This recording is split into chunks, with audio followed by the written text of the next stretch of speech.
Et tant qu'il est 17h04, je vous propose de commencer. Donc, moi, je suis Pauline Stewart de la CCI et on accompagne les entreprises dans la mise en œuvre de démarches d'économie circulaire, c'est-à-dire qui visent vraiment l'optimisation des ressources dans leurs process, sur leurs locaux, par rapport au transport, etc. Donc, dans ce cadre, on essaye notamment de favoriser tout ce qui est coopération entre entreprises, synergie, échange, mutualisation. Et on constate qu'il y a un intérêt de plus en plus fort de la part des entreprises sur ces questions, mais qu'il y a des freins, enfin en tout cas qu'il y a besoin de rassurer sur la faisabilité concrètement, qu'est-ce qui se passe d'un point de vue juridique, comment on se borde, etc. Du coup, on a proposé à Elisabeth Gello, qui se présentera juste après, qui est donc juriste, on propose un cycle de webinaires sur ces questions-là. Donc, il y en a eu un premier en début d'année sur le statut de déchet, comment l'éviter. Celui-ci aujourd'hui sur vraiment les conditions quand on veut donner ou vendre ou mettre à disposition. Et il y aura un troisième au mois de septembre sur cette fois l'acquisition en commun ou les questions de mutualisation en particulier. Donc je ne vous embête pas plus, c'était vraiment pour resituer le cadre. Et je donne la parole à Elisabeth, qui en a pour combien de temps, Elisabeth, sur le descendant, entre guillemets? Bon, 45 minutes, je pense, un peu plus. Hein. Voilà. Donc, OK. 45 minutes, encore une fois, s'il y a une question vraiment que vous postez, qui est sur question de compréhension, je la relais tout de suite à Elisabeth. Sinon, on fera un temps, on a prévu vraiment un temps d'échange derrière où vous pouvez vous poser des questions vraiment précises par rapport à vous et votre situation. Elisabeth, je t'en prie. Merci Pauline. Bonjour à tous. Merci déjà d'avoir résisté à l'appel des terrasses pour suivre un webinaire juridique. Vous avez tout mon respect pour ça. Je vais essayer de rendre ça plus ou moins dynamique et intéressant. L'objectif, comme vous expliquez Pauline, c'est de vous donner des billes pour avoir les bons réflexes, de savoir voilà, juridiquement quelles sont les grandes questions que ça peut poser quand vous voulez mettre à disposition ou céder des équipements ou des biens ou des matières à d'autres entreprises. Donc voilà, bien sûr, on peut pas, c'est pas, je ne suis pas Marie Enchanteur en 45 minutes. Je ne vais pas tout rendre possible, mais je pense que vous pouvez voilà, avoir un bon nombre de réponses à vos questions et vous aurez les balises pour vous repérer quand vous mettrez en place des synergies. Alors, oui, je me présente aussi peut-être rapidement. Donc, je m'appelle Elisabeth Gello et je suis avocate associée d'un cabinet lyonnais qui s'appelle SCOV. Et je travaille depuis 5 ans. Je suis environnementaliste, mais je travaille quasi exclusivement sur les sujets d'économie circulaire et donc notamment les problématiques d'EIT, où j'interviens en formation et puis après en conseil ou en rédaction d'actes. Alors, je vais vous partager le support. Donc effectivement, je laisserai Pauline m'interrompre parce que moi, j'ai le support en plein écran, donc je ne vais pas voir vos petites mains se lever quand vous allez me poser des questions. Alors, je vais mettre ça en plein écran. Voilà. C'est bon pour vous? C'est bon. On est un petit peu trop pour faire un tour de table. En revanche, dans le temps, après la présentation d'Elisabeth, si vous avez des questions, bien sûr, vous pourrez vous présenter en deux mots. Parfait. Alors, donc le sujet, effectivement, donc je ne sais pas s'il y en a qui ont, je pourrais faire des redites s'il y en a qui n'étaient pas présents à la première session. La première session, on avait balayé le sujet statut de déchets, donc comment l'éviter, et puis si on peut pas l'éviter, comment en sortir. Là, on va rentrer plus vraiment sur le volet contractuel. Donc, quand on veut céder ou quand on veut donner ou quand on veut vendre de manière générale, quand on va, voilà, je n'aborde pas très spécifiquement les échanges, mais si vous avez des questions sur les échanges, c'est-à-dire quand c'est un bien contre un bien ou un bien contre un service, on pourra l'aborder pendant le temps de questions. Là, je me suis focalisée, on a identifié avec Pauline un peu les sujets qui reviennent. Il y a tout ce qui est don et vente de biens, et puis il y a mise à disposition d'équipements, de véhicules ou de matériel. Donc, on va aborder ces deux points. Et on va commencer par celui qui, a priori, revient généralement, c'est la question quels sont les risques et comment est-ce que... Oui? Ah, j'ai cru qu'il y avait une question. C'est bon, c'est peut-être l'écho de ma propre voix. Donc, quel risque et puis comment faire pour donner ou vendre des biens ou des matières? Le premier rappel, et c'est souvent le gros warning qui s'allume pour tout le monde, c'est, imaginons, j'ai des matières, des résidus d'emballage ou alors des vieux meubles qu'on n'utilise plus ou du vieux matériel. Est-ce que je peux tout simplement le donner à une autre entreprise qui serait intéressée ou lui vendre à un prix défiant toute concurrence? Est-ce que c'est pas finalement une façon de contourner illégalement le statut de déchet et de me débarrasser en fait tout simplement de ça? Donc, pour rappel, la définition du statut de déchet, c'est toute substance ou tout objet, ou plus généralement tout bien meuble, dont le détenteur se défait ou, dit-on, ou dont il a l'intention ou l'obligation de se défaire. Et donc, effectivement, c'est très large, c'est le but. Mais on doit regarder, la jurisprudence nous dit, il faut regarder voilà, l'ensemble des circonstances de l'opération et surtout, il ne faut pas s'arrêter sur les caractéristiques de ce que vous allez céder. Donc, ce n'est pas parce que vous cédez quelque chose de dangereux, une matière ou un équipement potentiellement dangereux, qu'il y a un statut de déchet obligatoirement. Voilà, ça c'est déjà une première présomption qu'il faut faire tomber. Il faut regarder au regard de l'ensemble de ces circonstances. Il y a des produits qui sont dangereux et pourtant ils n'ont pas de statut de déchet. Donc, il n'y a pas automatiquement cette étiquette qu'il faut plaquer dessus. En revanche, là où il faut faire attention, c'est que effectivement, il y a des petits malins pendant des années qui s'amusaient à se faire des dons de déblais ou vraiment de déchets de chantier ou déchets divers pour contourner la réglementation déchets et pour s'en débarrasser à moindre coût. Donc, dans le Code de l'environnement, maintenant, on a quand même un texte qui nous dit attention, on considère que c'est un abandon et donc qu'il y a bien un statut de déchet. Tout acte qui tend sous couvert d'une cession à titre gratuit ou onéreux, donc autrement dit, tout don ou toute vente qui vise en réalité à soustraire son auteur aux prescriptions du Code de l'environnement en matière de gestion de déchets. Donc, c'est comme le statut de déchet, en fait, on va regarder l'intention. C'est-à-dire, si votre intention, c'est vraiment de vous débarrasser moins cher, effectivement, si jamais ensuite il y a un problème avec les matières que vous avez cédées ou avec l'équipement, potentiellement on pourra questionner et se dire peut-être qu'en fait c'était un déchet et donc remonter jusqu'à vous en termes de responsabilité.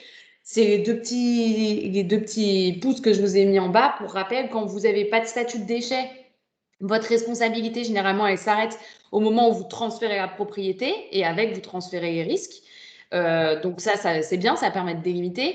En revanche, s'il y a un statut de déchet, en fait, on va considérer que vous êtes responsable jusqu'à la valorisation finale et à l'élimination. Autrement dit, jusqu'à ce qu'il n'y ait plus de problème et que ce soit complètement réglé.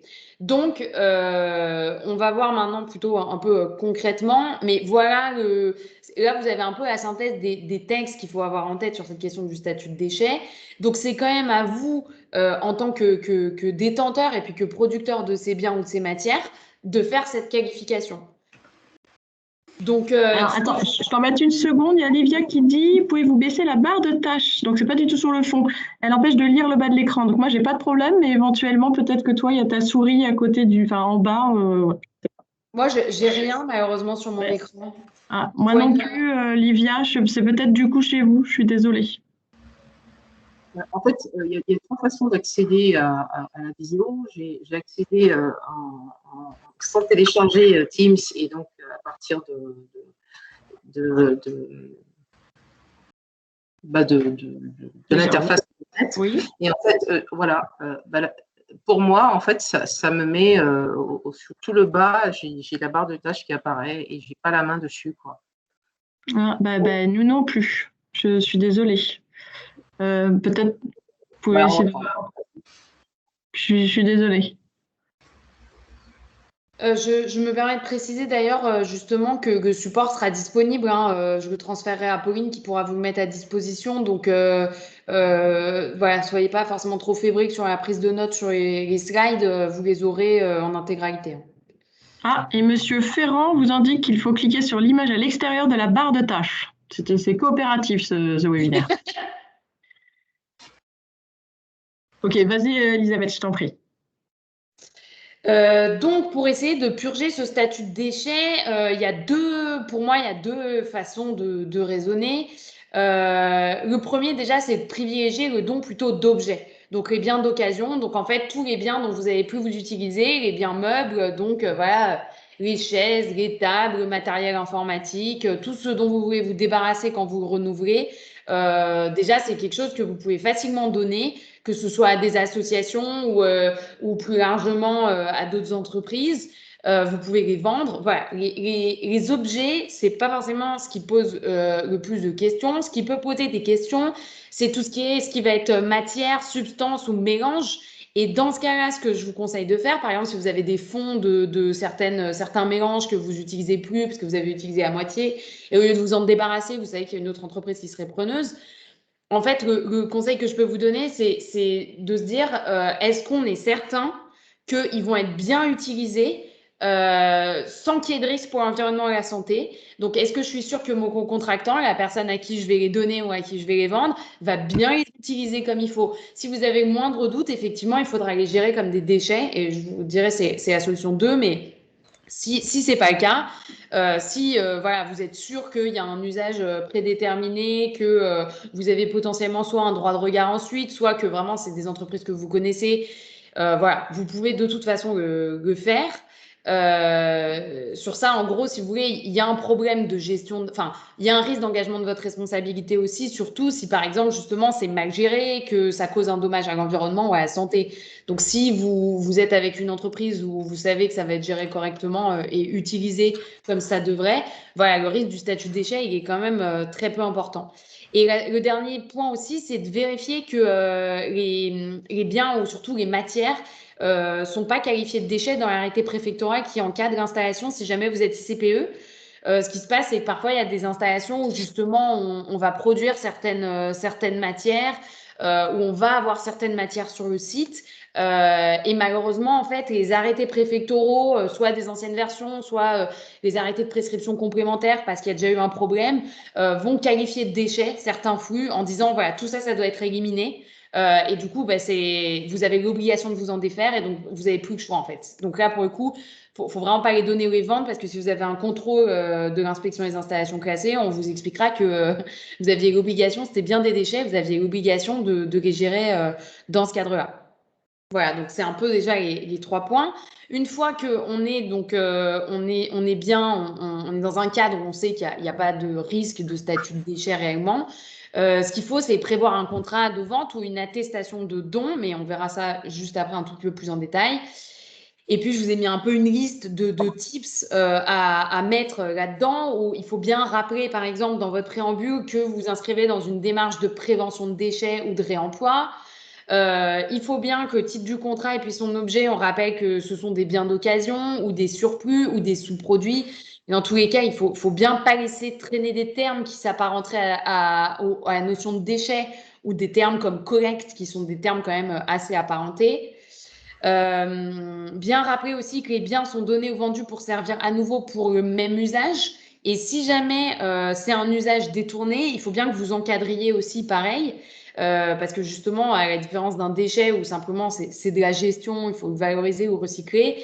Et là, si c'est un bien, il doit avoir une finalité et un usage qui est déterminé. Et puis, je vous ai mis aussi prévoir une obligation pour l'entreprise qui va être bénéficiaire des biens que vous allez lui donner ou lui vendre, de bien les gérer conformément au code de l'environnement dans le cadre de leur fin de vie. Donc ça, pareil, ça mange pas de pain, ce sera pas forcément évident à contrôler, mais si jamais il y a un problème, ça vous permettra de vous retourner potentiellement contre elle. Donc bien rappeler voilà, que si jamais finalement, je sais pas, elle s'en sert pas parce que voilà, elle veut pas le réparer ou parce que finalement, elle n'en a pas l'usage, il faut bien qu'elle les remette à un prestataire de gestion de déchets plutôt que de les abandonner n'importe comment. Et puis, vous pouvez aussi prévoir une obligation pour le bénéficiaire de vous garantir si jamais, justement, il y a un problème avec ces matières ou ces objets, parce que, justement, c'est géré n'importe comment. Et si jamais vous prenez des mises en demeure ou des amendes ou des sanctions avec l'administration, qu'ils vous garantissent et que, du coup, financièrement, ils vous indemnisent, quoi. Donc, c'est des choses qu'on peut mettre déjà un peu pour rassurer un petit peu quand on est dans un cadre où, éventuellement, on est un peu anxieux sur le statut de déchet, sachant qu'encore une fois, ce que je vous ai dit en premier, si vous êtes sur la session d'objets et de biens d'occasion, honnêtement, il n'y a pas de souci, quoi. Alors, juste, je t'embête, la question inévitable de Benjamin, avez-vous un document standard pour ce type de contrat, j'imagine, il veut dire. On va voir après juste pour les contrats de vente et pour les conventions de dons. Non, bah du coup moi j'en ai pas, mais j'en fais par exemple. Il y a des réseaux. Demandez un peu à vos réseaux EIT au niveau régional ou au niveau départemental parce que souvent c'est eux qui financent et moi je rédige par exemple des contrats un peu standardisés avec des clauses voilà en option, avec des conseils, des commentaires parce que on verra un petit peu après, mais enfin, en fait, c'est quand même un peu du sur-mesure. C'est-à-dire qu'en fonction quand même des synergies, il y a des problématiques très différentes parce que finalement, les parties qui vont donner, par exemple, il peut y en avoir une qui est soumise à SCPE, ça peut être un chantier. Il y en a d'autres, c'est des équipements qui sont soumis au Code du travail. Donc, en fait, enfin, en fonction des spécificités, de toute façon, moi, ce que je vous conseille, c'est si vous en récupérez des types, faites-les relire en interne à votre service juridique pour vérifier et pour avoir un deuxième regard. Dans tous les cas, je vous déconseille d'utiliser les contrats types, même ceux que moi, je pourrais rédiger. Je mets tout le temps bien au début. Attention sur ces contrats types, on essaye d'envisager pas mal d'options, mais faites-les relire par votre service juridique en interne pour être sûr que voilà, toutes vos contraintes à vous sont bien anticipées et qu'il y a bien des adaptations, toutes les adaptations nécessaires sont faites. La deuxième option, du coup, c'est si vous avez vraiment trop un doute sur le statut de déchet, ce que vous pouvez faire, et c'est important de le savoir, on peut céder des déchets à valoriser ou à réutiliser. La réutilisation, je vous renvoie au premier webinaire, c'est quand justement les matières ont acquis un statut de déchet, mais qu'elles sont ensuite préparées pour être réutilisées pour un autre, pour le même usage ou pour un autre usage. Et donc, vous pouvez tout à fait faire des contrats de cession de déchets. Et là, ce qui est bien important, c'est comme c'est du déchet et que vous avez une responsabilité jusqu'à la fin, d'exiger de la traçabilité, donc d'exiger une attestation de valorisation ou une attestation de sortie du statut de déchet ou une attestation de remise à une installation de stockage ou d'incinération. Donc voilà, sur ça, il faut, si c'est ces contrats-là, vous pouvez rédiger aussi spécifiquement. Mais en tout cas, il ne faut pas se bloquer en se disant si j'ai un statut de déchet, j'ai beau essayer de l'éviter ou j'ai trop de doutes ou j'ai bien un statut de déchet au regard du statut de mon installation et de mes prescriptions dans mes arrêtés. Il ne faut pas vous bloquer, c'est quand même possible. Voilà, c'est important de le dire. Mais du coup, là, le contrat sera très axé traçabilité jusqu'au bout pour que vous soyez sûr que c'est géré conformément au code de l'environnement et puis qu'il n'y aura pas d'enjeux sanitaires ou environnementaux. Je vais prendre une demi-seconde parce qu'en fait, j'ai mon photocopieur là qui s'est emballé et je ne sais pas si ça vous gêne et si ça fait du bruit, mais je prends une demi-seconde.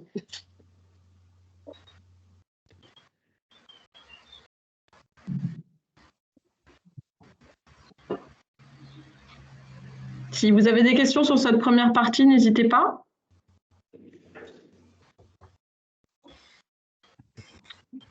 Moi, je retiens qu'effectivement, le statut... Ah, allô? Oui.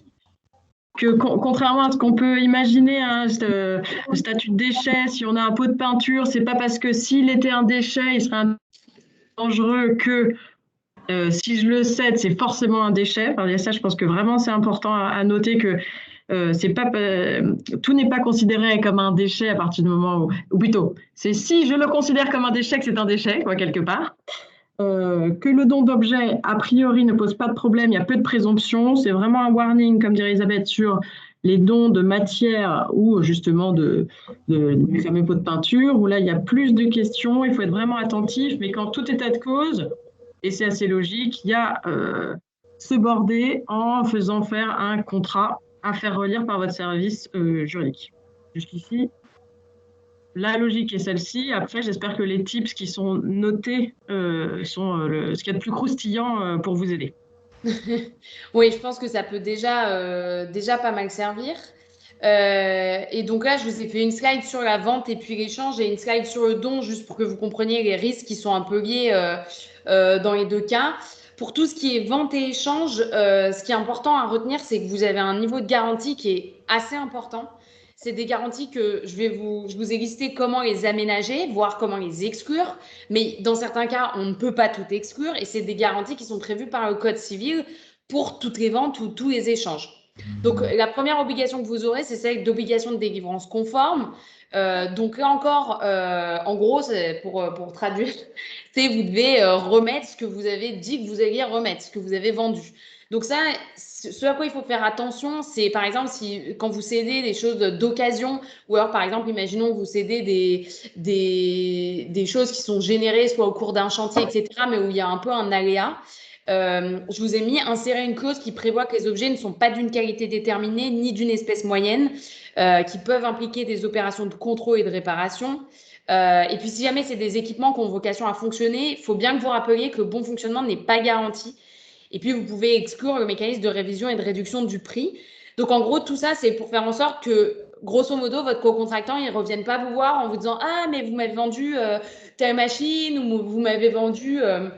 je ne sais pas, tel type de bien, finalement, c'est pas de bonne qualité, il est un peu abîmé, ça ne fonctionne pas, etc.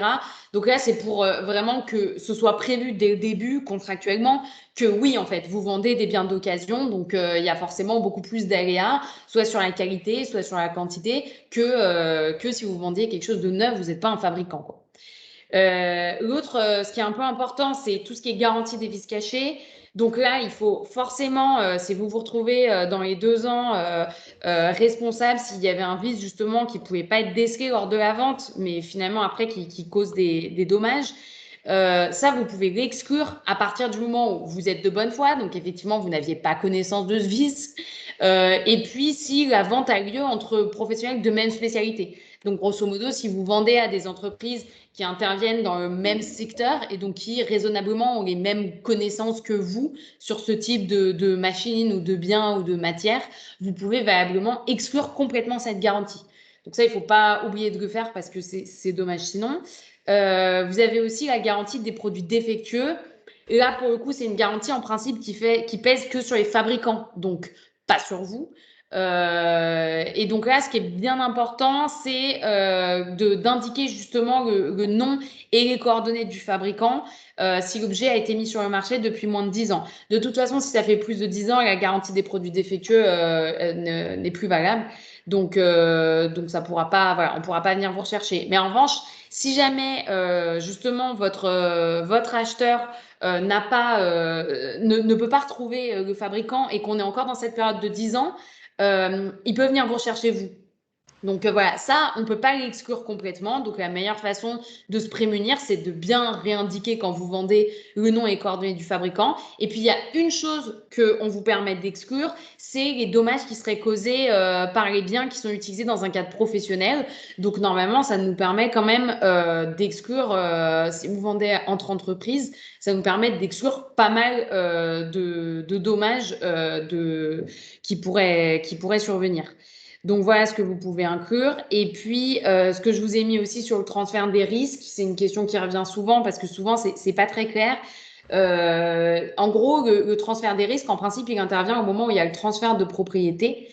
Et donc, normalement, le transfert de propriété en matière de vente, il intervient quand on se met d'accord sur la chose et sur le prix. Donc, grosso modo, quand on signe le contrat. Mais vous pouvez tout à fait contractuellement aménager la date de ce transfert et par exemple se dire le transfert aura lieu qu'au moment où je vais remettre le bien, où je vais livrer, ou alors quand je vais le remettre au transporteur, ou alors au moment le transfert de propriété, je vais le faire que quand je suis vraiment payé, parce que sinon ça va être compliqué si j'arrive pas à recouvrer le prix. Voilà, donc ça pareil, le transfert de risque et le transfert de propriété, c'est quelque chose que vous pouvez aménager en fonction des enjeux qu'il y a.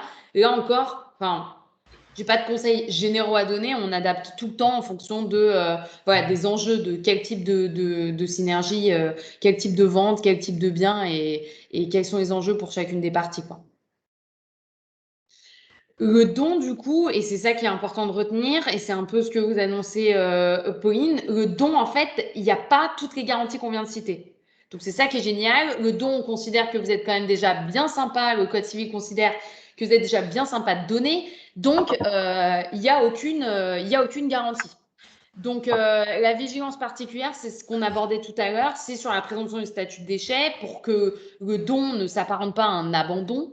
Mais ensuite, une fois qu'on a fait ce qu'on s'est dit tout à l'heure, du point de vue vraiment formel sur qu'est-ce qu'il faut que vous produisiez, ça peut être beaucoup plus léger pour tout ce qui est don. Ce qui est important, c'est que ce soit une attestation de don. Ça peut être une convention de don avec plein de prescriptions détaillées, etc. Ça m'arrive d'en rédiger, mais c'est pour des synergies où il y a quand même des gros enjeux en termes de sécurité ou en termes de traçabilité, voilà, où on est un peu fébrile. Après, par exemple, pour ce qu'on se disait tout à l'heure sur les objets, vous pouvez faire des attestations de dons qui sont co-signés. Il faut bien qu'on comprenne bien ce qui est donné et que les deux parties signent et qu'on voit bien que c'est irrévocable et qu'il y a bien eu un transfert de propriété. C'est ce sur quoi il faut faire attention.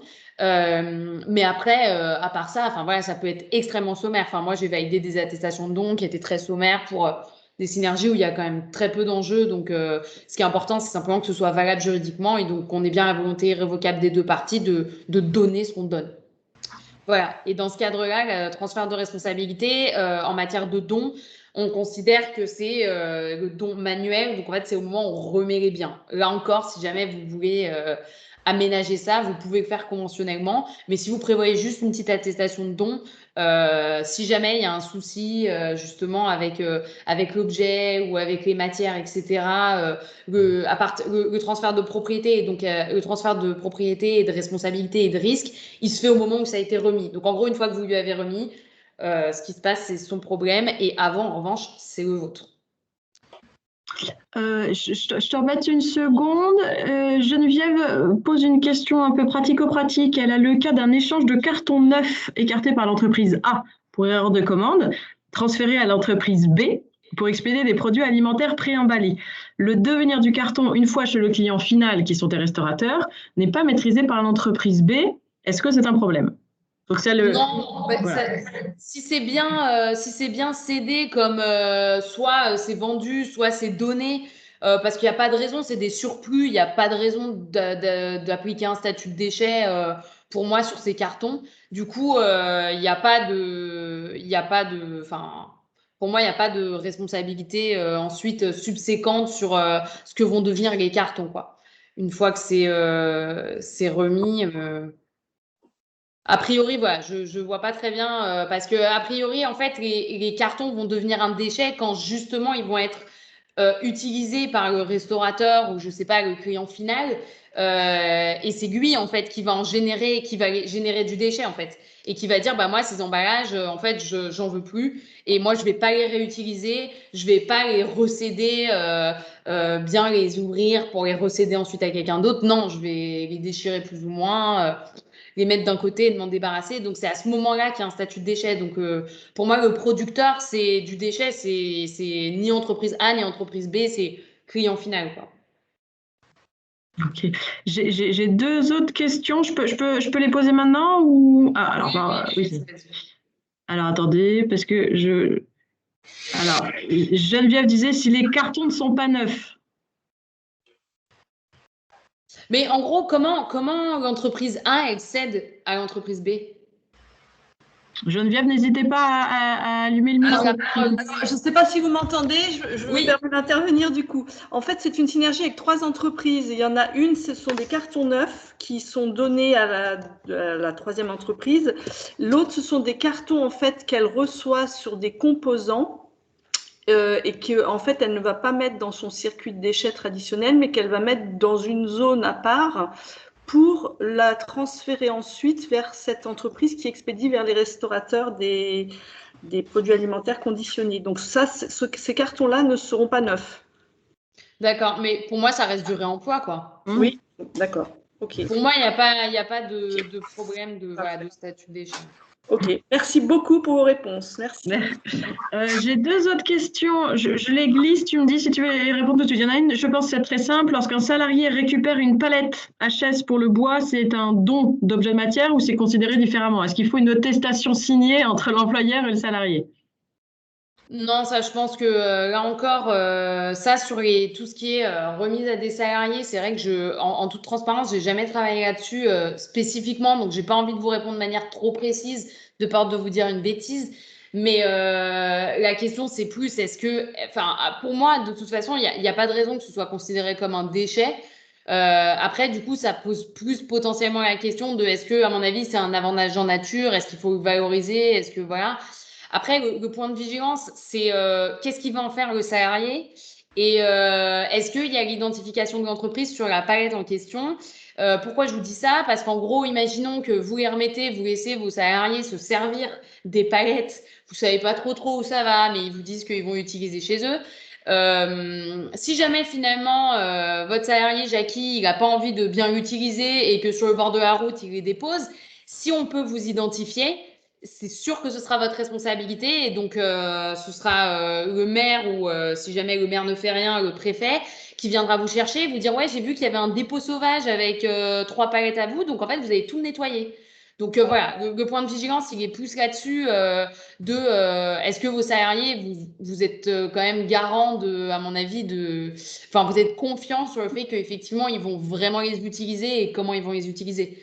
Après, je pense que ça mange pas de pain de faire une petite attestation de don pour encadrer ça. Surtout, encore une fois, si c'est des pratiques un peu régulières.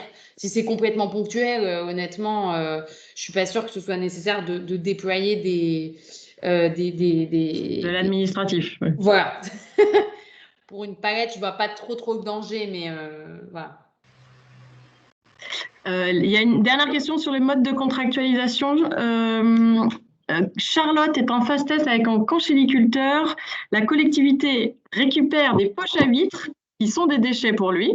Enfin, ça, il va falloir sans doute que vous précisiez, Charlotte. Et donc, la collectivité les utilise en poche de protection des jeunes arbres. Quelle serait la meilleure contractualisation entre les deux parties selon vous? Donc, peut-être que tu veux des détails, Elisabeth? Peut-être qu'à mon avis, celle-là, on peut la prendre à la fin, juste que je prenne une note pour me faire un petit dessin avec la poche et vitre. Ok. Vas-y. On vous oublie pas, Charlotte. Comme ça, je vous fais, promis, on y revient à la fin. Je fais la dernière slide du coup sur le don et la vente parce que c'est un point quand même important. Et c'est du coup, je l'ai rajouté parce que Pauline m'a parlé des transpalettes. Du coup, il y a quand même un point de vigilance qui est très important, c'est que la vente et le don de certains équipements de travail, donc les machines, les appareils, les outils, les engins, les matériels d'installation, les moyens de protection, et puis les engins agricoles d'occasion, la vente et le don va être encadré et parfois interdite par le Code du travail. Donc, l'idée, bien sûr, fantasmagorique, c'était de vous faire une liste exhaustive. Honnêtement, c'est impossible. Il y a énormément de listes. Enfin, c'est un foisonnement pour expliquer quelles prescriptions, quelles obligations, etc. Donc, je vous ai mis les articles.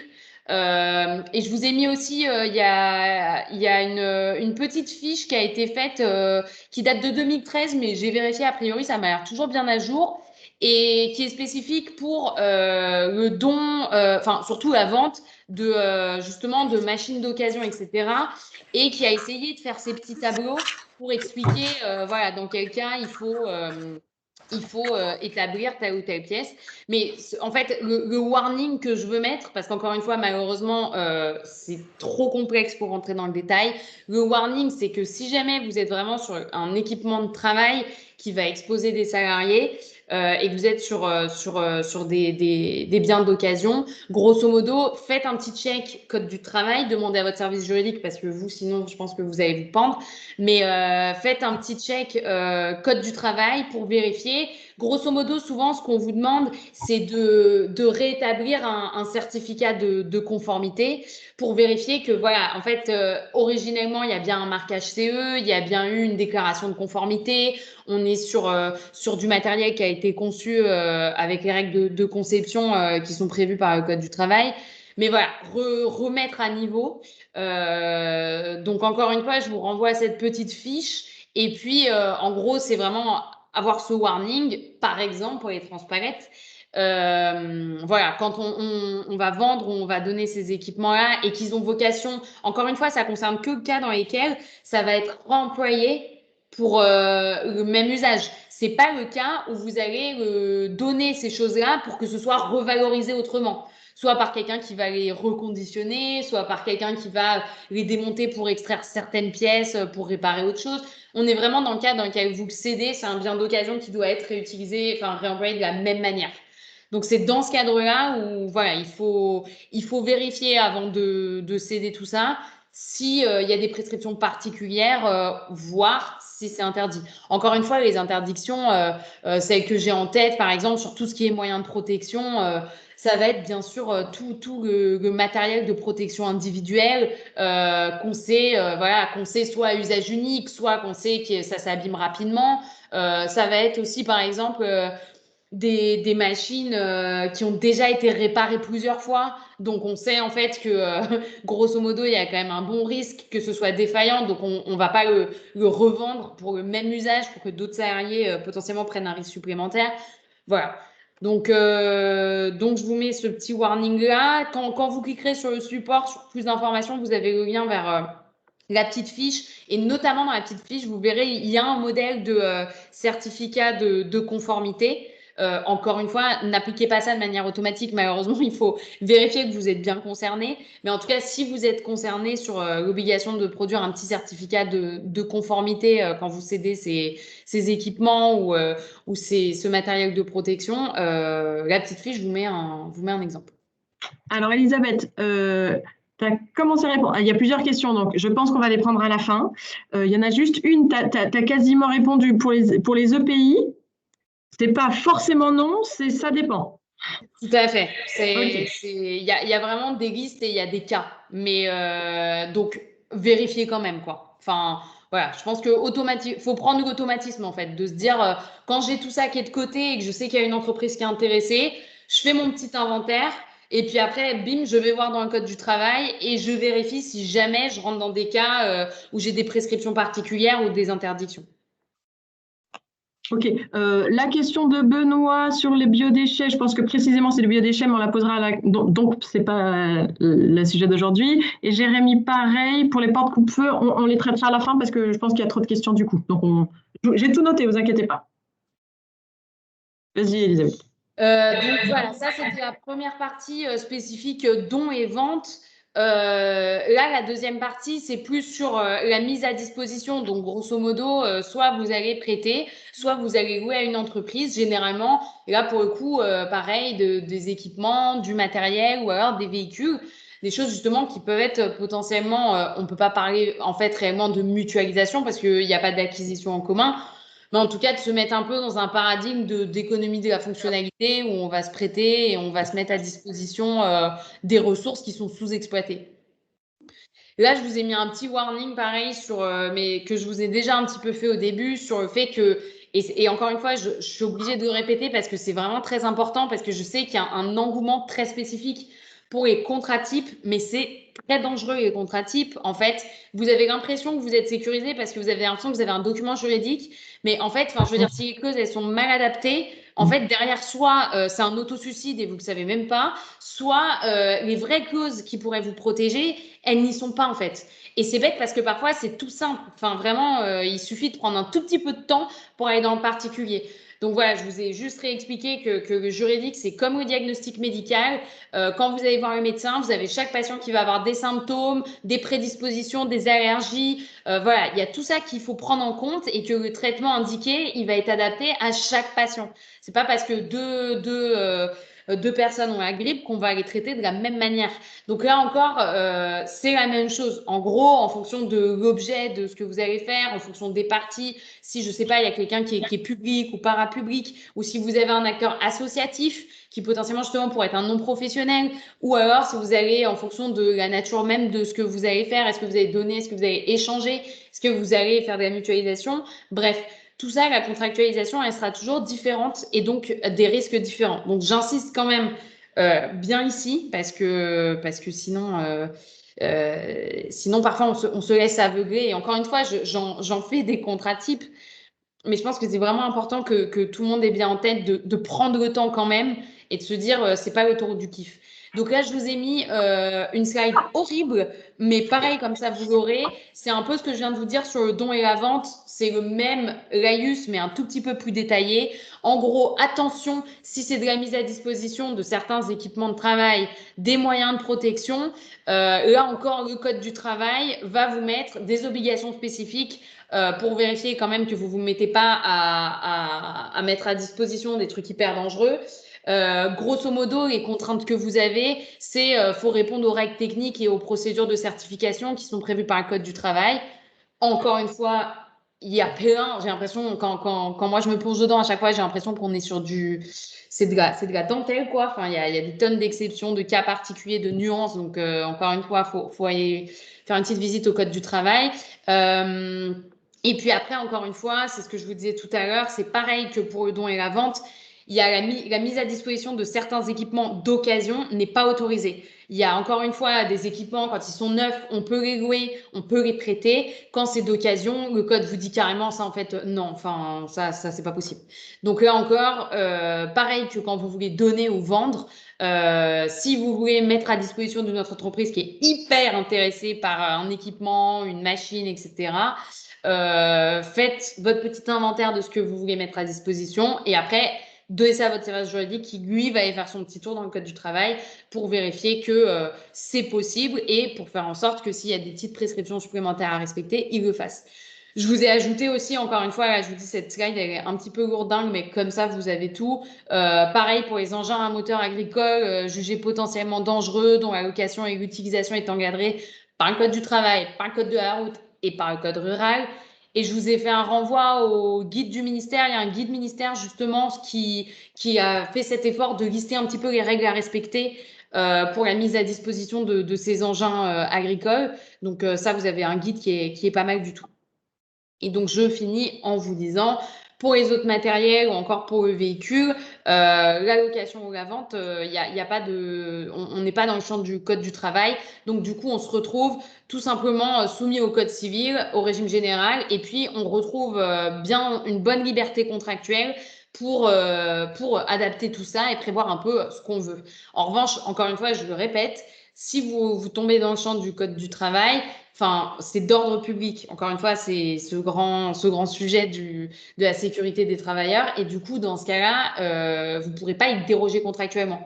Par exemple, demain, si vous avez envie de faire une synergie avec des moyens de protection, vous ne pouvez pas vous dire bon, ouais, mais en fait, moi, ça me gave un petit peu le code du travail. Donc, ce que je vais faire, c'est que je vais marquer dans mon contrat on accepte faire une espèce de décharge de responsabilité qui, pour votre parfaite information, ça ne sert à rien, une décharge de responsabilité, ces petits documents, la consigne en disant je n'irai chercher personne en responsabilité, j'assume tous les risques. Ça ne marche pas. Et donc, si vous prévoyez pareil de déroger au code du travail en disant dans votre contrat, oui, bon, bah, au final, on fait notre synergie, on s'exonère des dispositions du code du travail, des articles que je vous ai mis là.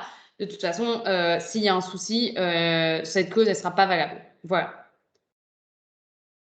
Donc concrètement, vous avez deux options juridiques pour mettre à disposition des entreprises avec qui vous voulez mettre en place des synergies. Soit vous voulez mettre à disposition gratuitement, et dans ce cas-là, c'est ce qu'on appelle un prêt à usage. Et dans ce cas-là, le niveau de garantie est faible. C'est un peu la même idée que pour le don, vous verrez. Et puis, soit la deuxième option que vous avez, c'est que vous pouvez faire un contrat de location. Donc, dans ce cas-là, c'est contre un prix ou contre un paiement en nature. Bref, ça peut être aussi dans le cadre d'une forme d'échange. Et dans ce cas-là, vous êtes dans le louage de choses. Et là, on retombe sur un niveau de garantie qui est important. Ce que je vous ai mis aussi, c'est vous pouvez faire des contrats cadres. Moi, j'en ai rédigé des comme ça, où vous faites des contrats, vous vous mettez d'accord, par exemple, au début de l'année avec l'entreprise sur un peu comment vous voulez organiser. Je ne sais pas s'il y a plusieurs équipements ou des équipements et un véhicule. Vous pouvez faire un contrat cadre. Et puis après, pour organiser un petit peu tous les grands sujets, les questions d'assurance qu'on va voir, etc., une fois que vous vous êtes mis d'accord, vous pouvez prévoir des tout petites conventions d'application hyper sommaires. Et du coup, au fur et à mesure de l'année, au fil de l'eau, vous pouvez générer ces petites conventions d'application qui seront très sommaires pour dire de telle date à telle date, je mets à disposition tel équipement sans avoir besoin de reprendre toutes les clauses hyper détaillées sur qui va payer quoi, qu'est-ce que je dois faire, qui doit être assuré. Voilà. Tout ça, vous pouvez prévoir une fois et par exemple, faire un contrat à cadre qui a reconduction tacite tous les ans. Et puis après, en fait, ponctuellement, vous faites des petites conventions d'application sommaire quand vous vous mettez d'accord pour une synergie. Le prêt, je vais aller un peu vite. Vous aurez un peu tous les éléments dans le support, mais je ne vais pas trop rentrer dans le détail parce que je pense que sinon, je vais vous asphyxier. Mais du coup, le prêt, grosso modo, ça a été introduit en 1804, donc dans le code napoléonien, le prêt à usage. En fait, c'était pour donner un cadre juridique au prêt entre amis. Donc, en fait, le prêt à usage, ça a toujours été considéré comme voilà, presque une libéralité où finalement on est bien sympa, on va prêter quelque chose à son voisin ou à son ami, on va lui mettre à disposition, mais on est entre gens raisonnables et de bonne compagnie. Enfin, pas tant que ça, parce que du coup, on en est arrivé à créer un régime juridique parce que manifestement, il y avait des amis qui abusaient. Donc, en principe, c'est un contrat réel, ça veut dire que il se forme par la remise de la chose. Donc, concrètement, par exemple, si vous mettez à disposition le véhicule, vous tombez dans le prêt à usage. Il n'y a pas besoin d'avoir qualifié avant ou d'avoir fait un contrat. Donc, c'est un contrat réel, en fait, qui se forme avec la remise de la chose. Et c'est un contrat unilatéral, c'est-à-dire qu'on considère que le seul qui a une obligation, c'est l'emprunteur, et l'obligation principale, c'est de restituer. Et le dernier critère, et c'est celui qui permet de distinguer avec la location, c'est que c'est à titre gratuit. Et donc, quand on dit à titre gratuit, c'est vraiment gratuit. Hein. C'est pas un prix d'amis ou un prix symbolique, c'est vraiment gratuit. Donc, les droits de celui de l'entreprise qui va emprunter le matériel, le véhicule ou l'équipement, bah, ça va être de se servir de la chose qu'on lui a prêtée, hein, mais conformément à sa destination et aux prescriptions contractuelles. Donc, par exemple, si vous prescrivez un transpalette et que vous lui dites c'est pas pour faire des courses dans votre entrepôt, il faut qu'elle le fasse, quoi. C'est-à-dire que sinon, si c'est logiquement, s'il se passe quoi que ce soit, bien sûr que ce sera eux d'assumer la responsabilité. L'emprunteur a le droit aussi de se faire rembourser les dépenses extraordinaires et nécessaires et urgentes qui pourraient être engagées pour la conservation de la chose. Donc, encore une fois, si jamais il se passe, je ne sais pas, j'ai du mal à vous donner des exemples parce que dans la pratique, je n'en ai pas vu. Mais il y a des circonstances très spéciales où finalement, quand on est en train d'utiliser la machine, etc., on est obligé de faire venir quelqu'un en intervention ultra urgente, etc. Et finalement, du coup, c'est la personne qu'emprunte qui prend en charge tous ces frais. Il faudra lui rembourser ensuite. En tout cas, là, je vous dis, c'est le régime général. Si vous voulez l'aménager dans votre contrat, vous pourrez. Et l'obligation, l'emprunteur, il a aussi des obligations. Donc, comme je vous disais, il ne faut pas utiliser la chose hors de l'usage qui est déterminé par sa nature ou par le contrat. Donc, par exemple, si vous prêtez une voiture de tourisme, il ne faut pas que ce soit utilisé comme une voiture tout-terrain. L'emprunteur est tenu de veiller raisonnablement à la garde et à la conservation de la chose prêtée. Donc, là encore, il ne faut pas être négligent quand on vous prête quelque chose. Et puis, finalement, l'emprunteur est tenu de vous la restituer quand vous l'avez prêté après l'usage. Donc là, je vous ai mis un petit laïus. Il faut prévoir contractuellement quand est-ce qu'il vous restitue. À défaut, sinon, de toute façon, vous avez le droit de le récupérer quand vous avez un besoin pressant et imprévu de la chose. Voilà. Et puis lui, il doit vous le rendre de toute façon quand il n'en a plus besoin. Mais ça, pour le coup, ce que je vous conseille de prévoir contractuellement, c'est juste quand est-ce qu'il vous le restitue. Parce que si vous avez un besoin, vous, de votre côté, et que voilà, là, ça peut devenir moins amical. Là, je vous ai mis une petite liste de tips quand vous auditez vos conventions pour checker les choses importantes à mettre dans le cadre d'une mise à disposition. Donc là encore, il faut bien mettre ce que vous prêtez, l'usage de ce que vous prêtez et ce que je vous disais, la durée de la mise à disposition pour que finalement, il ne se retrouve pas à ne pas vous le rendre. Les obligations, vous pouvez prévoir la renonciation à certains recours. Donc, par exemple, vous avez pas mal de clauses assez classiques de responsabilité, mais vous pouvez déjà le lister. Je pense qu'il y a beaucoup d'entreprises que ça sécurise. Encore une fois, parfois, c'est des hypothèses, soit qui ne seraient pas applicables, soit qui n'arriveront pas, mais enfin, de toute façon, ça peut être pas mal de prévoir une petite liste de recours auxquels on renonce et puis surtout une obligation de souscrire une police d'assurance adaptée. Donc ça, simplement, je rappelle parce que la question, on me la pose tout le temps, c'est qui doit être assuré. Alors là, pour le coup, en fait, vous ne devez pas être assuré a priori pour les mêmes choses et pour les mêmes risques dans cette synergie. Donc, ce que je vous conseille de faire, c'est de toute façon, et encore en plus, les risques de dommages, les fondements de responsabilité ne sont pas les mêmes selon que, encore une fois, ce soit un véhicule ou que ce soit du matériel ou que ce soit. Donc, bref. Donc, ce que je vous conseille de faire pour éviter toute mauvaise surprise en cas d'incident, c'est avant même de contractualiser, de vous rapprocher de vos assureurs respectifs. Parce que de toute façon, si ce n'est pas quelque chose que vous leur avez déclaré au début quand vous avez souscrit, vous avez quand même une obligation de les informer s'il y a potentiellement une aggravation du risque. Et potentiellement, une synergie, ça peut être une aggravation du risque si finalement, justement, c'est un tiers dont l'assureur ne connaît rien, qui se met à utiliser du matériel que lui a assuré. Donc, de toute façon, après, ça pourrait vous poser des problèmes d'exclusion de garantie et compagnie. Donc, bref, tout ça pour vous dire, en essayant d'être rassurante, ce qu'il faut faire pour que ça se passe bien, c'est chacun, dans la synergie, se rapproche de son assureur respectif. Et donc, voit qu'est-ce qu'il va couvrir. Et normalement, une fois que chaque assureur vous a fait un retour, souvent, en fait, il y a pas mal de retours qu'on a où j'ai l'impression que les assureurs disent, bah, de toute façon, vous êtes couverts. Donc, enfin voilà, il y a pas, j'ai pas eu beaucoup de retours de problèmes d'exclusion de garantie ou de surprimes spécifiques. Voilà, c'est plus une question de bien adapter et de bien vérifier que chacun est couvert pour les risques qui le concernent dans la synergie, quoi. Donc ça, vous pouvez pareil, en revanche, bien le réécrire dans le contrat, comme ça, si jamais il y a un sinistre et que eux, il y a un problème d'assurance, de toute façon, ce sera un manquement contractuel parce qu'ils n'ont pas fait ce qu'ils avaient à faire et donc vous pourrez vous retourner contre eux. Donc vous pouvez prévoir encore une fois dans le contrat de prêt qu'il faut souscrire une police d'assurance adaptée. Je vous ai mis les conditions relatives à la demande d'utilisation, comment ça se passe pour réserver, si c'est un équipement, une machine, un véhicule, bref, comment ça se passe, le modus operandi pour venir soit sur votre site, soit pour récupérer le véhicule sur votre parking et puis l'utiliser. Les conditions techniques de mise à disposition, est-ce qu'il y a un état des lieux préalable à chaque fois? Est-ce qu'il faut rappeler qu'il faut un permis en cours de validité ou certaines compétences, certains diplômes ou certaines certifications pour autoriser, pour conduire ou pour utiliser certaines machines, repréciser certaines modalités d'utilisation? Les conditions financières, donc ça, les conditions financières, c'est ce que je vous disais, il faut bien que ce soit marqué à titre gratuit, sinon on n'est pas dans le prêt. Et puis, rappeler que c'est l'emprunteur qui prend en charge, grosso modo, tous les frais en cas de panne, de sinistre, d'amende. Enfin, ça me semble à peu près normal parce que quand même, on lui a mis à disposition gratuitement. Donc, bien le marquer. Et puis, ce que je vous mettais, les clauses de responsabilité et d'assurance, voilà. Là, je vous ai mis un petit blabla en plus que vous pouvez insérer. Il y a une question de Stéphanie. Comment distinguer prêt et don si le bénéficiaire ne veut plus le rendre? Alors, est-ce que depuis la question, ça s'est éclairci? Non, mais c'est assez simple. Enfin, je veux dire, s'il veut plus le rendre, il est en tort si c'est un prêt. Donc, de toute façon, en fait, là, pour le coup, c'est pour ça qu'effectivement, il faut mieux prévoir un écrit quand même et pas simplement lui laisser embarquer le matériel ou ce que vous lui prêtez. Laisser une trace, ça peut être encore une fois un échange de mails pour les prêts.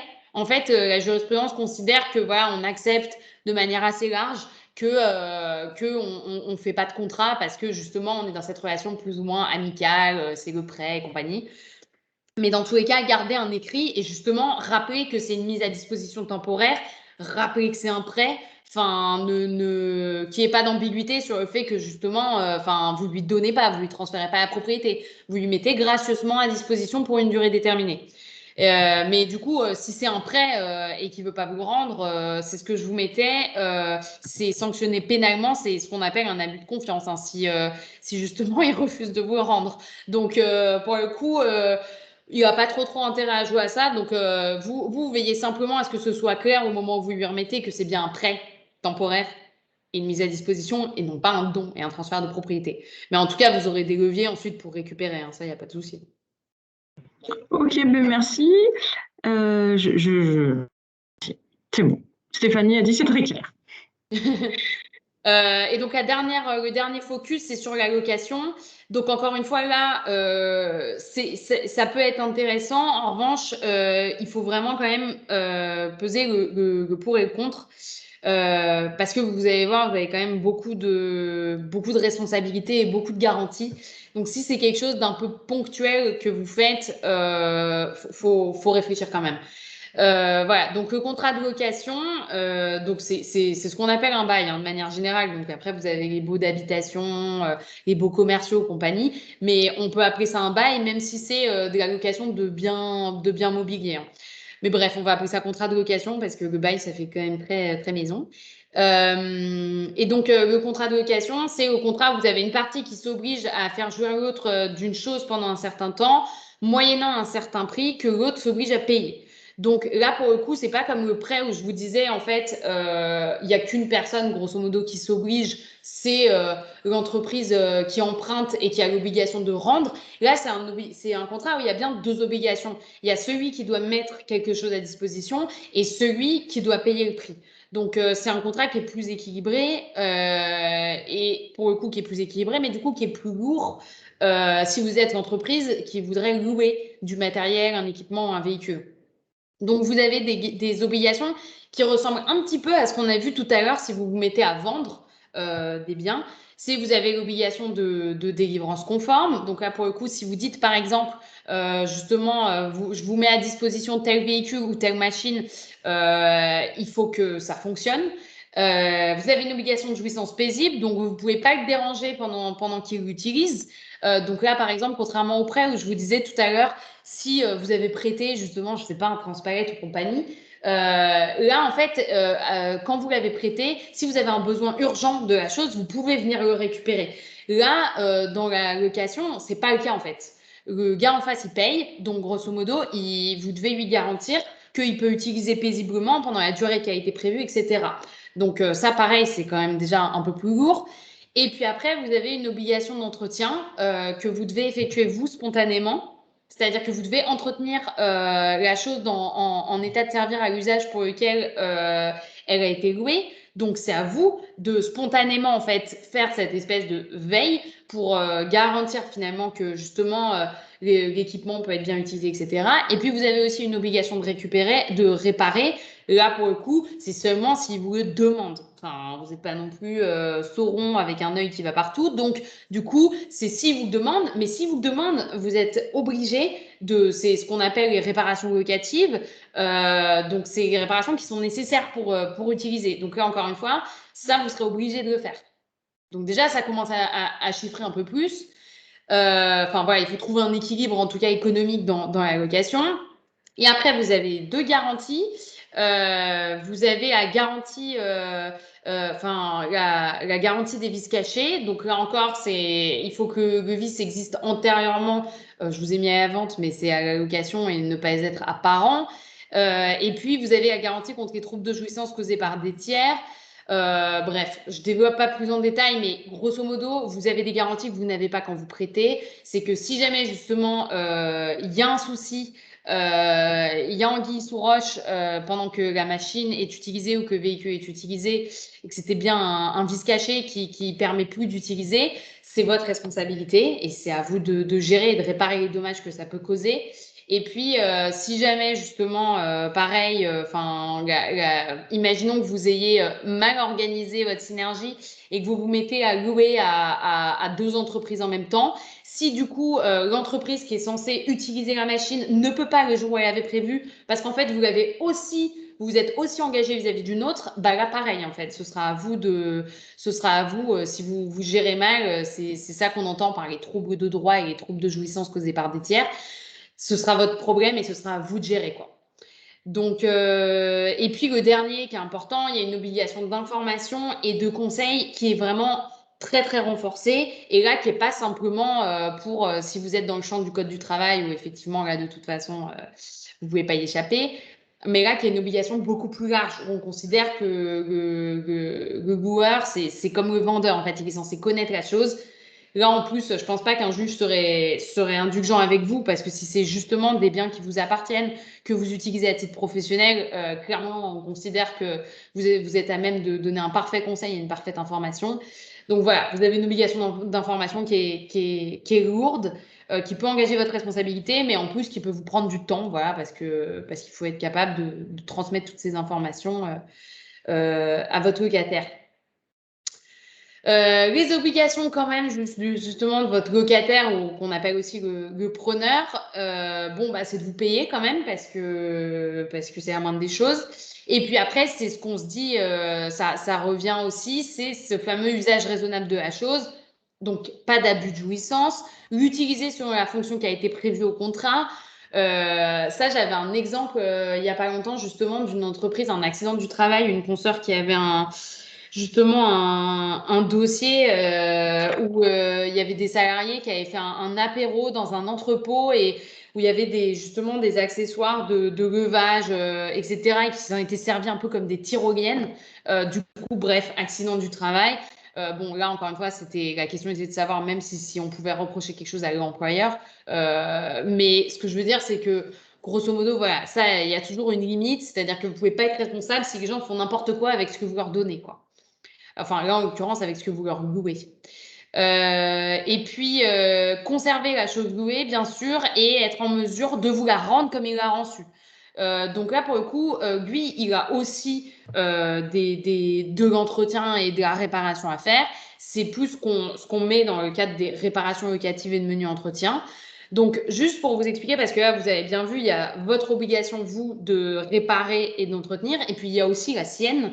La sienne, normalement, est beaucoup plus légère. Si vous voulez faire une analogie, vous voyez dans les baux d'habitation, si vous avez été locataire, mais sauf que dans ce cas-là, vous savez, il y a une liste en fait réglementaire de quelles sont les réparations à la charge du bailleur et quelles sont les réparations à la charge du preneur. Là, ce que nous on fait souvent dans les contrats, c'est qu'on essaye justement de les définir.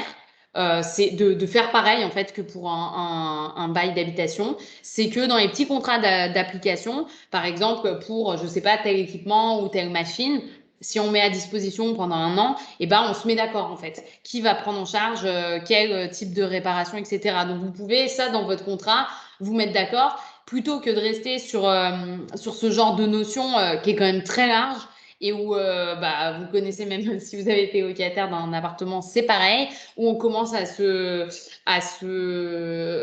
tirer dans les pattes en disant non, c'est à toi de payer, non, c'est à toi de prendre en charge, non, c'est une menu réparation, non, en fait, c'est une réparation nécessaire. Enfin bref.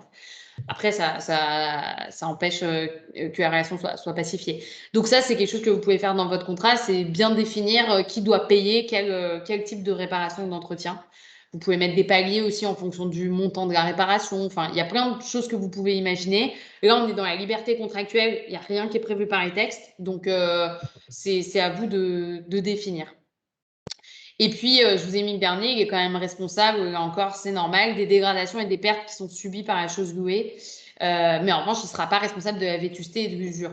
Donc, bien sûr, pareil. Enfin, vous pouvez réfléchir sur le régime est comparable à celui qui existe pour les locations d'appartements ou de maisons, mais c'est simplement que là, voilà, il y a moins d'indications dans les textes.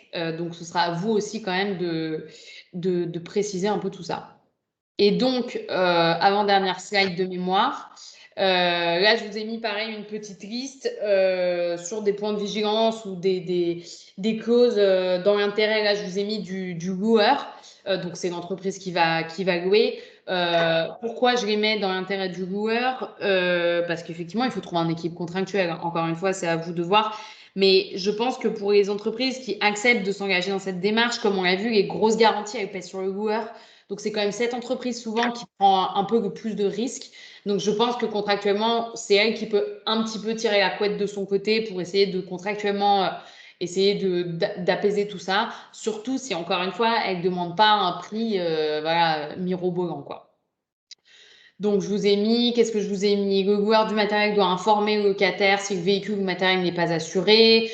Donc là, pareil, encore une fois, c'est le truc qu'il faut retenir. Pareil que pour le prêt, les questions d'assurance, chacun, avant même de contractualiser, vous vous rapprochez, vous faites le point avec votre assureur, quels sont les risques couverts, pas les risques couverts. Vous pouvez aussi vous retrouver pour confronter justement quels risques sont couverts, parce que parfois, finalement, il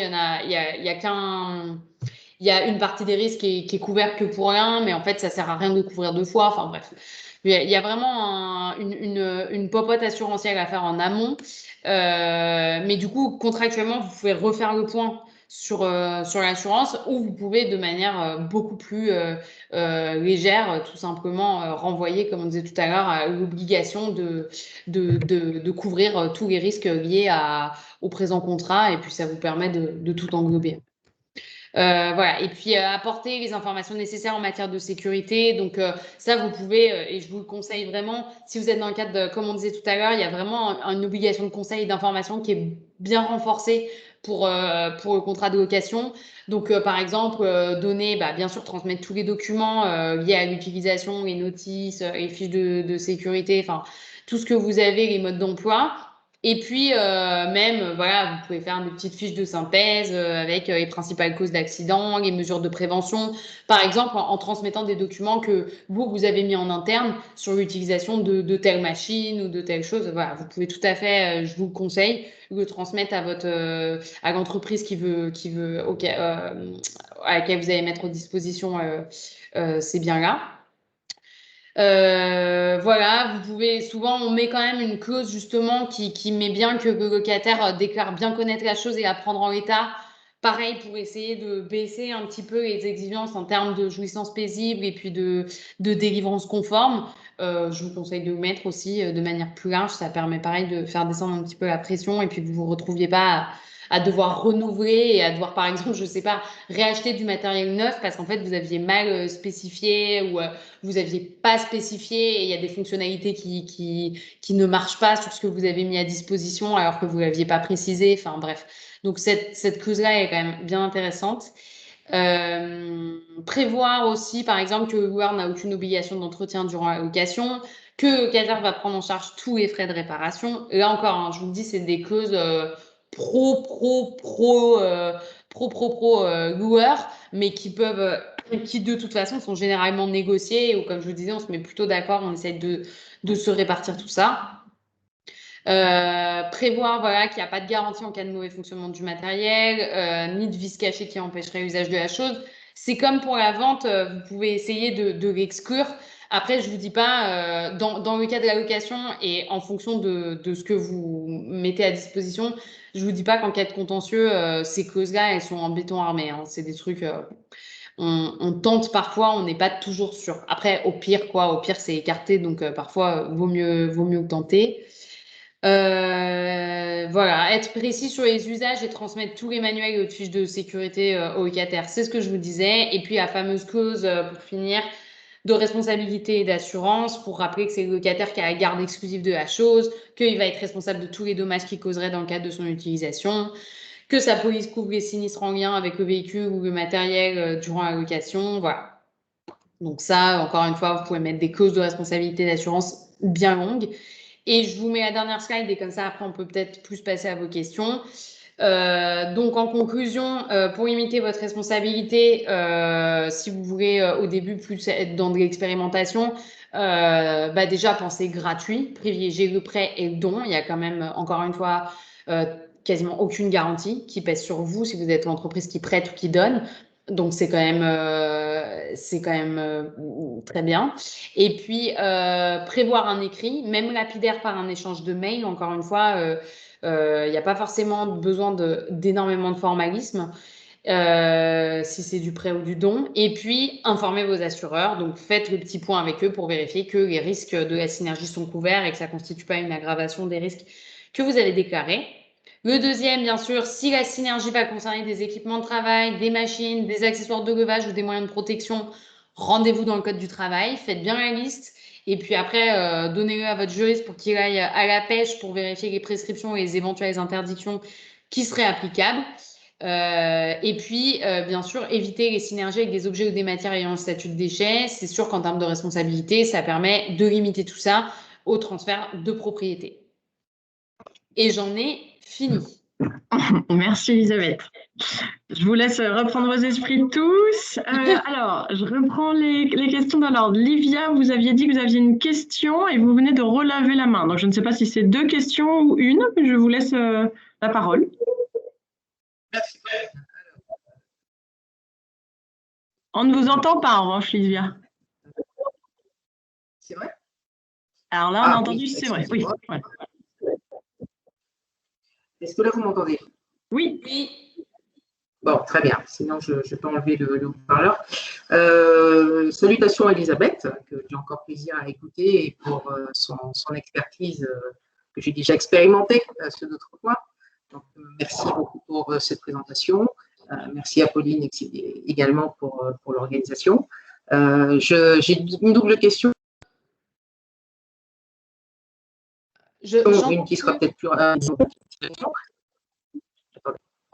Oui, on vous entend mal à nouveau, Livia. On a entendu. Est-ce que là, on entend bien? Oui, ça va. Ok, oui. J'ai enlevé le haut-parleur, j'ai remis l'ordinateur direct. La première, c'est est-ce que, Elisabeth, vous connaissez un cas où la responsabilité d'une démarche d'écologie industrielle et territoriale a pu être engagée dans le cadre d'une Non. Et la réponse est non. Pour synergie ouais, j'ai fait que du conseil et il n'y a jamais eu de contentieux. On n'a jamais eu de problème avec l'administration.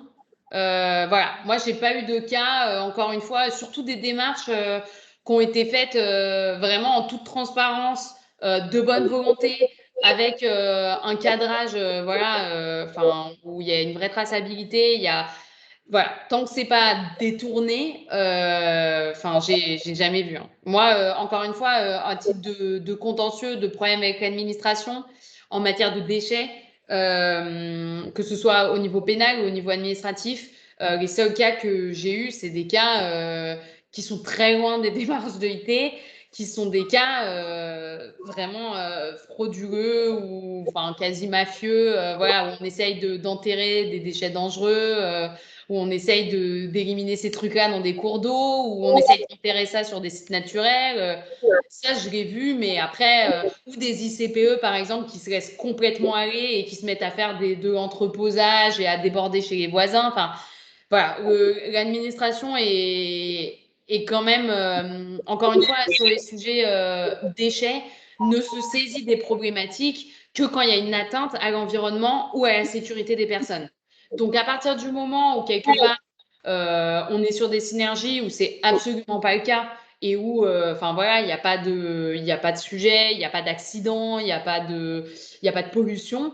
Moi, j'ai jamais eu voilà, on n'est jamais venu me voir en me disant j'ai un problème, quoi. Mais Livia, votre question, c'était pour l'administration ou la question de savoir si une entreprise s'était retournée contre une autre entreprise?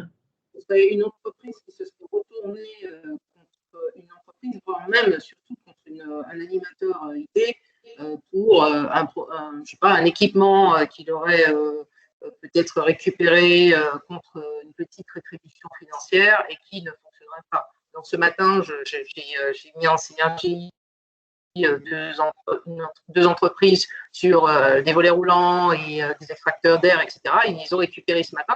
Et à propos, en écoutant Elisabeth, je me suis dit, mais oui, mais au fond, on n'a jamais parlé de se demander si ça marche, est-ce qu'il ne marche pas, est-ce qu'il fonctionne. Il y a une espèce d'a priori, on se dit ça fonctionne et c'est bon. Mais étant donné qu'il risque d'y avoir financement derrière, imaginons que ça ne fonctionne pas et qu'au final, l'entreprise se retourne contre l'animateur EIT en lui disant bah ouais, vous êtes gentil avec vos trucs, mais voilà, c'est plutôt vers l'animateur parce qu'on n'a pas encore eu ça aujourd'hui sur la Martinique, puisque la démarche est en Martinique. Mais ça m'interroge en fait votre question. Voilà. Alors, sur la responsabilité des tiers qui mettent en relation, ça, pour le coup, a priori, il n'y a pas de responsabilité. Déjà, il n'y a pas de lien contractuel, enfin, à ma connaissance, hein, entre vous trois, vous vous engagez à rien, en fait. Enfin, vous présentez des gens. Donc, pour ça, si vous voulez, sinon, dans les cas de divorce, les gens pourraient se retourner contre l'ami commun qui les a mis en relation pour dire c'est à cause de toi que j'ai perdu la moitié de mon patrimoine. Donc, c'est un peu pareil. Là, pour le coup, il n'y a pas trop de risque du point de vue des animateurs EIT. Enfin, je veux dire, vous n'êtes pas garant des gens que vous présentez. Vous ne vous présentez pas forcément comme tel. En fait, vous êtes simplement un interlocuteur privilégié, vous identifiez des flux et vous essayez de voir. Après, c'est aux entreprises de vérifier justement avec qui elles contractent, parce que le contrat il est entre elles deux. Et c'est à elles de gérer voilà, s'il y a des problématiques. En tout cas, à mon sens, ils n'auront aucun fondement de responsabilité pour revenir contre vous. Après, entre eux, si ça ne fonctionne pas, très clairement, ils auront moyen de venir se chercher. Après, ce qui se passe, c'est que par exemple, bon, si ils vont louer pour, je sais pas, X prix, si vraiment ça ne fonctionne pas, je pense que bon, l'entreprise qui a mis à disposition, elle dira bon, tant pis, ne me paye pas ou je te rends une partie du prix. Je pense que ça peut à peu près se négocier. Le vrai sujet, le vrai risque dans ces cas-là, c'est l'accident de travail. Enfin, honnêtement, c'est ça le problème parce que c'est là que ça chiffre. C'est là que vous vous retrouvez avec des contentieux où tout le monde va être mis en cause, où vous allez avoir la caisse de sécurité sociale qui va venir rechercher ses débours, vous allez avoir le salarié qui va chercher son employeur. Enfin, c'est quand il y a justement cette pour moi, le risque salarié, que là, potentiellement, il y a un sujet où ils vont vraiment, ça va devenir contentieux-gêne, en fait. Mais s'il n'y a pas d'accident du travail, dans le cadre de la mise à disposition, je pense que même tout ce que je viens de vous expliquer sur comment il faut équilibrer le contrat, etc., je pense que les entreprises, ouais, elles se mettent d'accord entre elles et ça tourne quand même. Très bien. Alors, la deuxième question est plus importante, donc je préfère, elle est plus importante pour moi, je veux dire, peut-être pas en termes de temps. Je suis en train de mettre en relation des blanchisseries industrielles pour qu'elles puissent se débarrasser en gros de vêtements pro des EPI. Donc, j'ai remarqué que localement, qu'est-ce qui se passe? Les EPI aux vêtements pro n'entrent pas dans la filière TLC. Donc, n'entrant pas dans la filière TLC, nos vêtements textiles, linge et chaussures sont exportés allègrement vers la Belgique depuis la Martinique, où elles sont triées là-bas. Seulement, tout ce qui touche les EPI pro, soit c'est incinéré, soit c'est mis dans une benne, soit c'est jeté, soit c'est donné aux copains, etc. Et aujourd'hui, en visitant des blanchisseries industrielles, j'ai réalisé qu'il y en avait beaucoup et qu'ils avaient un stock là qui était oublié, entre guillemets, chez eux par les entreprises, en leur disant débrouillez-vous avec. Et aujourd'hui, j'ai vu qu'il y avait une possibilité de mettre en lien, pour faire vite, ces blanchisseries industrielles et des acteurs de l'ESS qui, eux, souhaiteraient les réemployer soit auprès des sortants de prison, soit auprès des chantiers d'insertion, soit en faire des tissus pour faire de l'éco-design, etc. Donc, soit du réemploi tel quel, soit de la réutilisation. Néanmoins, nous savons tous que les EPI ont un logo. Voilà, ils ont un logo d'entreprise marqué, ils ont un macaron, ils ont quelque chose. Et aujourd'hui, je me demande quelle est ma responsabilité ou comment les accompagner de manière ajustée pour que ça se passe le mieux possible au niveau des synergies. Alors, je pense que pour le coup, sur ce type de flux, je pense qu'il faudra laisser un statut de déchet.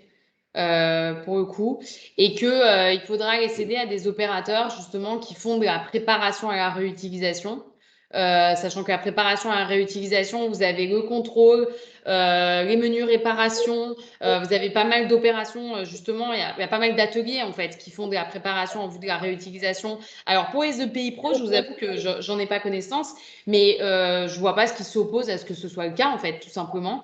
Donc, s'ils ont des ateliers qui sont capables de vous les préparer, à la fin de la préparation à la réutilisation, maintenant, vous avez un dispositif simplifié de sortie du statut de déchet. Parce qu'en fait, à condition, bien sûr, que ces EPI, du coup, respectent REACH, CLP, enfin la réglementation qui va être applicable à ces produits. Et donc, notamment, je pense pour les EPI, s'ils sont réutilisés comme tels en tant qu'EPI, il faudra qu'ils respectent les normes de sécurité qui sont applicables à ces produits-là. Donc, il faut voir si l'atelier est capable d'atteindre ce niveau, en fait, si vous voulez qu'il soit réutilisé en tant qu'EPI. Donc, soit vous les réutilisez en tant qu'EPI, mais il faut quand même laisser un statut de déchet de toute façon, il faut les remettre à ces opérateurs pour qu'ils fassent la préparation à la réutilisation et qu'ensuite, eux, les commercialisent avec une sortie de statut de déchet. Soit, si vous voulez faire un détournement d'usage, je pense que là, c'est pareil, il faut quand même mieux laisser un statut de déchet. Et surtout que, encore une fois, vous me dites qu'il y a un logo.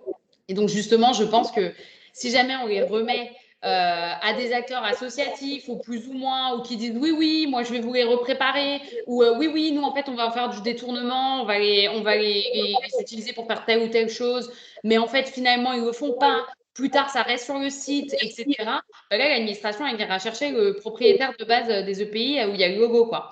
Donc je pense qu'il faut laisser un statut de déchet. Et même si c'est du détournement d'usage, en disant c'est de la valorisation.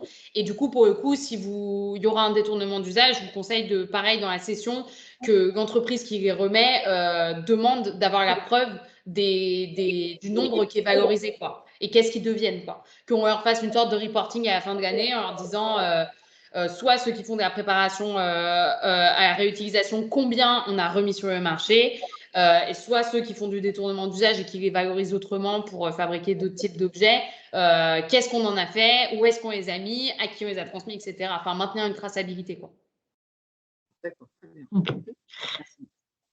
Merci. Alors, Benoît, vous aviez une question sur les biodéchets. Est-ce que vous êtes toujours là, Benoît? Oui, tout à fait. Je vous laisse la reformuler. Oui, alors en fait, la question n'était pas tant sur les biodéchets en tant que tels, mais plutôt dans le fait que nous allons les valoriser en compost et que dans la valorisation en compost, en fait, on mélange des biodéchets avec des déchets verts et que là, c'est la mairie qui pourrait nous… et donc à savoir, est-ce que du coup, on doit contractualiser avec ces déchets verts. Donc voilà. Vous pouvez récupérer auprès de qui les déchets verts? Eh ben, là, c'est la mairie qui va tondre, qui va élaguer et qui nous apporterait ces déchets verts sur notre site pour que nous, on les mélange avec les biodéchets qu'on collecte pour les transformer en compost. Ouais, après, de toute façon, votre compost, en fait, il a un statut de déchet, donc vous pouvez tout à fait les récupérer comme déchets, hein. Ça ne répond pas à votre question, manifestement, Benoît. Benoît, est-ce que vous êtes toujours là? On vous entendait pas très bien tout à l'heure. Il n'était pas content de la réponse. En tout cas, pour étoffer un tout petit peu, si jamais Benoît nous entend, en gros, je pense qu'effectivement, de toute façon, la mairie, elle a tout intérêt à maintenir une traçabilité parce que là, pour le coup, c'est elle qui est productrice Non, de ce déchet. c'est que j'ai un problème de son. En fait. Ah, d'accord. Oui. Voilà, c'est ça. En fait, j'ai un problème de son et c'est très assuré, donc j'ai pas entendu la réponse. Ah, d'accord. Et ben, je disais, en fait, comme de toute façon, vous avez mélangé avec des déchets, votre compost, il aura un statut de déchet. Donc, vous pouvez tout à fait les récupérer, effectivement, les déchets verts en tant que déchets. Et de toute façon, je pense que pour le coup, c'est la commune qui a tout intérêt à mettre en place un système de traçabilité pour s'assurer que vous allez bien les utiliser dans ce compost et quelles normes va respecter votre compost et qu'est-ce que vous allez faire de ce compost. Mais je pense qu'il n'y a pas il y a aucun doute sur le fait que vous êtes complètement là dans le statut de déchet. Donc effectivement, la mairie, après on est sur du non dangereux, donc vous n'avez pas d'obligation de bordereau ou quoi. Mais je pense que pour la mairie, c'est bien d'instaurer un petit contrat cadre avec vous. Déjà, si vous, par exemple, c'est un projet sur le long terme et que vous voulez vous garantir que vous allez capter ce gisement à chaque fois que disponible, pareil, c'est quand même vachement plus intéressant de contracter avec la mairie. Et puis voilà, je pense que la mairie, en tant que producteur de ces déchets, elle est obligée de vérifier qu'ils sont bien valorisés à la fin. Elle est obligée de vérifier qu'elle les remet à quelqu'un qui est autorisé à les prendre en charge. Donc, de toute façon, en principe, vous êtes censé contractualiser. Ok. Merci. Charlotte, je vous redonne la parole sur vos histoires d'huîtres. Oui, bonjour. Je ne sais pas si vous m'entendez. Oui. Du coup, aujourd'hui, comme j'excellais, on est en phase de test collectivité avec un plan chez les culteurs. Et on a un plan post-bocage qui en fait, impose de replanter des arbres sur des haies.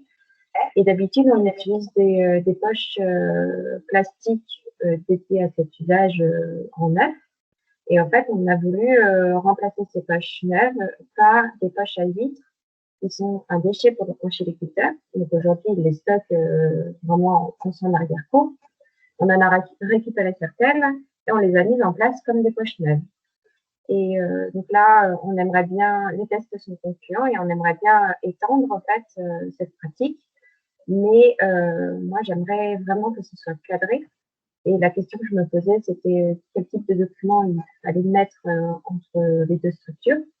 Et notamment aussi pour le conchyliculteur par rapport à son obligation de registre des déchets.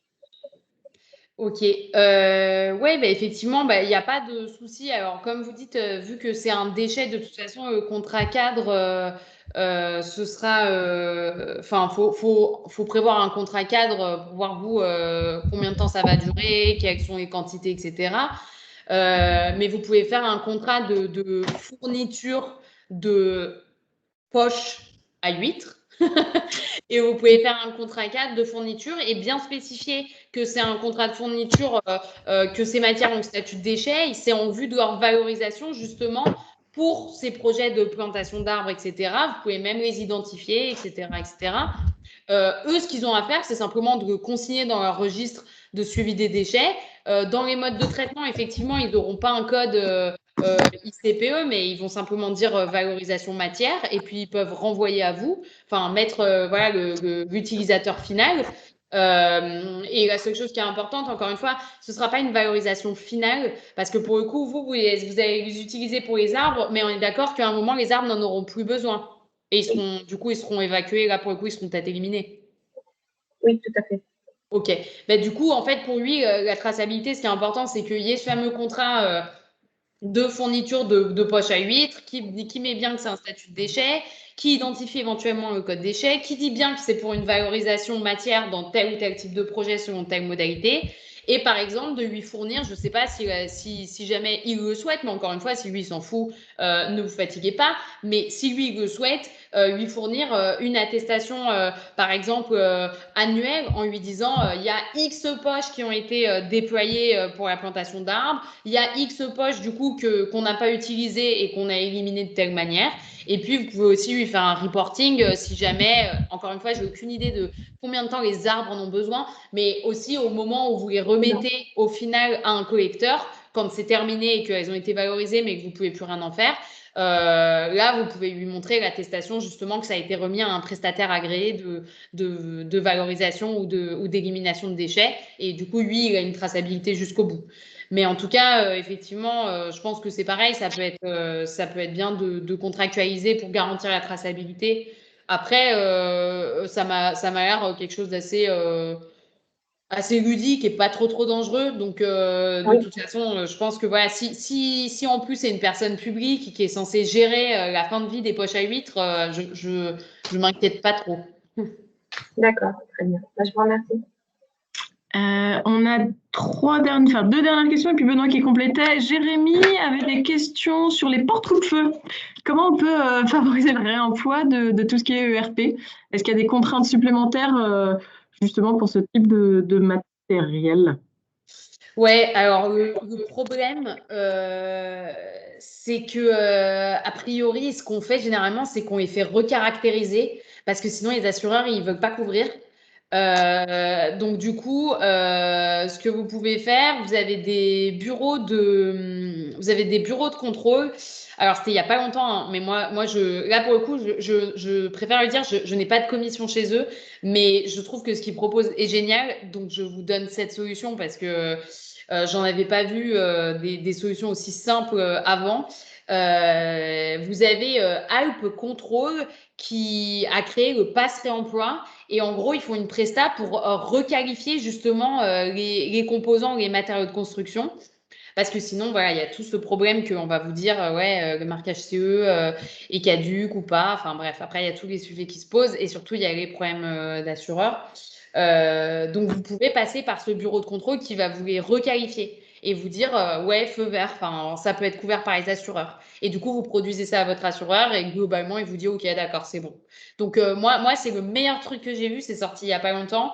Et sinon, avant, en fait, moi, les projets où j'ai vu ça, globalement, c'était déjà avec les bureaux de contrôle, on se mettait d'accord et ils requalifiaient, mais bon, c'était dans la mission globale, c'était compliqué, fallait un peu forcer pour qu'ils soient d'accord. Voilà, donc en tout cas, moi, je vous conseille de tester ça, de demander des devis. J'ai aucune idée de combien ça coûte, hein, mais de demander si vous avez des projets, des devis et puis de voir un peu. Mais en tout cas, je pense que c'est un gros levier, quoi. Une fois que eux, ils ont requalifié. Je pense que ça lève en tout cas le frein assurantiel qui est quand même le problème majeur sur ce sujet-là. Jérémy, est-ce que vous étiez toujours là avec nous? Est-ce que vous avez pu entendre la réponse? Au pire, c'est dans la boîte. Bon, je le verrai bientôt, je lui dirai. David, qui est un collègue à moi avec une question. Je te laisse. Il est 18h32, donc on prend encore 5 minutes. Oui, moi, ça devrait être rapide, je pense. Enfin, je travaille sur un projet qui vise à essayer de faire en sorte que plus d'entreprises recyclent un déchet qui s'appelle la glacine ou le papier support d'étiquette. Voilà, c'est quelque chose qui pèse pas très lourd. Les coûts peuvent être assez vite élevés pour les entreprises qui n'en génèrent pas beaucoup. Donc, j'essaye de voir dans quelle mesure on pourrait avoir des synergies et puis certaines entreprises qui généreraient plus de ce déchet accepteraient qu'une entreprise assez proche leur amène et fasse un ensemble.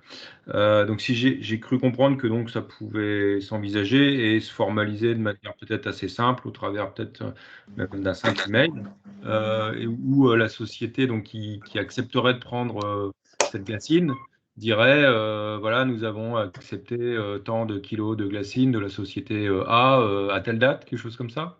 Oui, tout à fait. Après, pour le coup, ça, je pense qu'on traitera plus en détail sur la question de la mutualisation et notamment de la mutualisation de la gestion de déchets, où Ouais, justement, vous pouvez avoir un contrat où vous vous mettez d'accord avec d'autres entreprises pour avoir le même prestataire et qui viennent vous collecter tous, par exemple, ou qui vous collectent au même point. Donc, par exemple, l'entreprise A va aller, le site de collecte est sur l'entreprise B, mais vous avez ouais, l'entreprise A et l'entreprise C qui rapportent.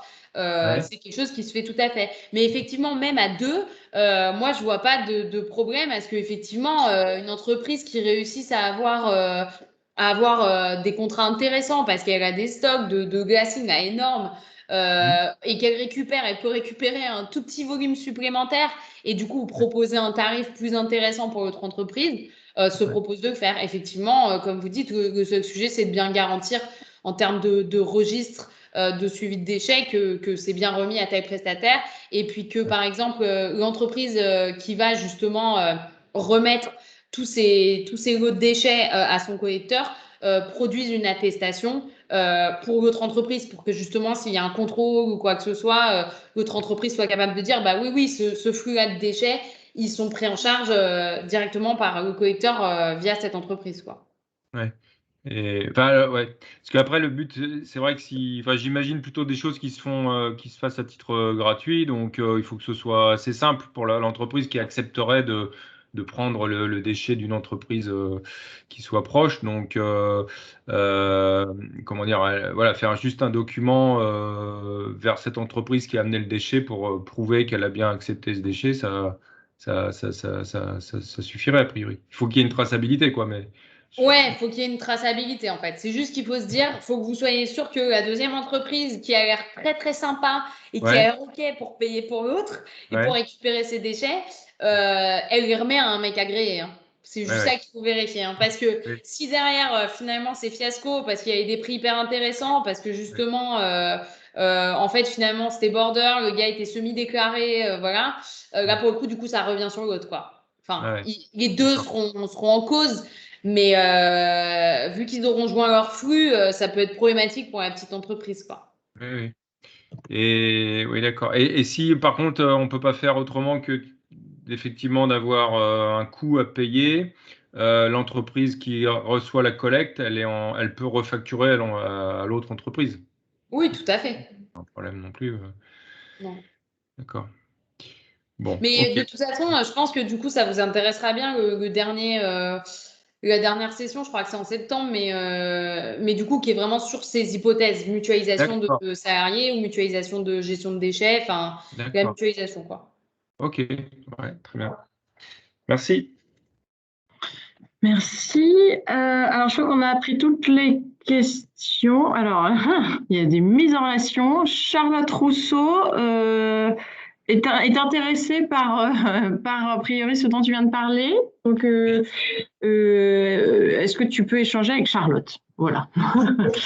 Alors, est-ce qu'il y avait des gens qui n'avaient pas signifié qu'ils avaient des questions sur le fil, qui en ont? On est toujours nombreux, on est toujours 15. N'hésitez pas, oui, on a déjà dépassé le temps, hein, le timing, mais vous pouvez en tout cas vous signaler. Je donnerai les coordonnées d'Elisabeth de toute manière, notamment Benoît pour la fin de. On vous entend pas, hein, donc il y a un décalage. Si vous avez des compléments, je pense que je pourrais voir peut-être avec Elisabeth, mais je ne vois plus du tout de réaction. J'ai un électrocardiographe plat. Ceci dit, ça fait 1h40 qu'on est sur les questions juridiques, donc ça se comprend. Vous avez été bien. Ouais, voilà. S'il n'y a pas d'autres questions, je libère tout le monde et moi notamment. Il y a une question de Livia. Alors, le profil des participants, je ne sais pas si je peux les diffuser. Enfin, dans l'absolu, des entreprises, des collectivités. Savoir si ce sont plutôt des acteurs de l'économie circulaire, des entreprises, etc. Juste pour savoir à peu près quel type de personnes on peut être intéressé par cette thématique. Alors, il y a deux types, c'est des entreprises et des collectivités. Sauf, enfin, mais après, j'ai pas checké tout, mais c'est ça les envois des participants. Et alors, et des structures publiques comme l'INRAE qui suivait. Eh bien, merci à vous. N'hésitez pas à nous renvoyer des questions. Vous avez bien vu, hein, l'ambition, ce n'était pas de donner des réponses précises, c'était d'essayer de donner les réflexes de questionnement à avoir. Comme l'a dit un peu Elisabeth, hein, il n'y a pas de quelque chose de facile à enclencher. Ceci dit, Elisabeth, je peux donner tes coordonnées. Hein, je parle sous ton arbitrage. Quelqu'un me dit, malheureusement. Bon, il y a beaucoup de remerciements. Bon, n'hésitez pas à nous écrire à moi ou à Elisabeth sur ces questions-là. Et donc, il y a effectivement un troisième volet sur les questions de achat en commun. Et puis, si vous, en revanche, vous avez des questions qui n'ont pas été traitées dans aucun de ces cycles, n'hésitez pas à nous les faire remonter. Et nous, pour l'année prochaine, on concocte un nouveau cycle avec Elisabeth sans problème. Elisabeth, c'est très difficile de parler à personne. Je ne sais pas comment tu fais. Et ben, merci à tous et à bientôt. Au revoir. Bonne soirée à tous. Au revoir. Au revoir.